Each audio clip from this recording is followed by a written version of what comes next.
Social মিডিয়ায় যে ছবি ভাইরাল হয়েছে সেটিকে ঘিরে এখন তুমুল আলোচনা। আর সে আলোচনার কেন্দ্রে অভিনেত্রী কেয়া পায়েল।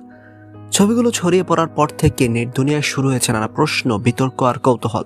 ভাইরাল হওয়া ছবিগুলোতে তাকে একেবারে ভিন্ন লুকে দেখা যাচ্ছে, যা দেখে অনেকেই অবাক। কেউ বলছেন এটা তার নতুন রূপ, আবার কেউ বলছেন এটা পুরোপুরি ভিন্ন কিছু। কিন্তু সবচেয়ে বেশি প্রশ্নটা ঘুরছে সবার মনে, সেটা হলো এই ছবিগুলো কি সত্যি কেয়া পায়েলের?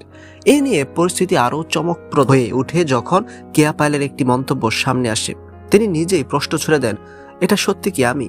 এই এক লাইনের কথাতেই যেন আগুনে ঘি পড়ে। মুহূর্তের মধ্যে বিষয়টি আরও ভাইরাল হয়ে যায়। এরপর থেকে সোশ্যাল মিডিয়ার বিভিন্ন পেজ, গ্রুপ এবং কমেন্ট সেকশন শুরু হয় তর্ক বিতর্ক। অনেকেই ধরে নিতে থাকেন ছবিগুলো সত্যি তার, কেউ সমালোচনা করছেন, কেউ আবার সমর্থন দিচ্ছেন। পুরো বিষয়টি যেন এক রহস্যে পরিণত হয়। ধীরে ধীরে এমন একটি ধারণা তৈরি হয় যে ছবিগুলো হয়তো তারই, এবং সেটি নিয়ে এত আলোচনা, দর্শকদের মধ্যে কৌতূহল চরমে পৌঁছে যায় আসলে সত্যিটা কি। তবে সবশেষ কেয়া পায়েল নিজে বিষয়টি পরিষ্কার করে। তিনি জানান, ভাইরাল এই ছবিটি সম্পূর্ণ ভুয়া এবং তার সঙ্গে এর কোনো সম্পর্ক নেই। এই ঘটনা আবারও প্রমাণ করে সোশ্যাল মিডিয়ায় যে কোনো কিছু মুহূর্তে ভাইরাল হতে পারে, কিন্তু সবকিছুই সত্যি হয় না। এই নিয়ে আপনার কি মতামত কমেন্টে জানাতে ভুলবেন না। ধন্যবাদ।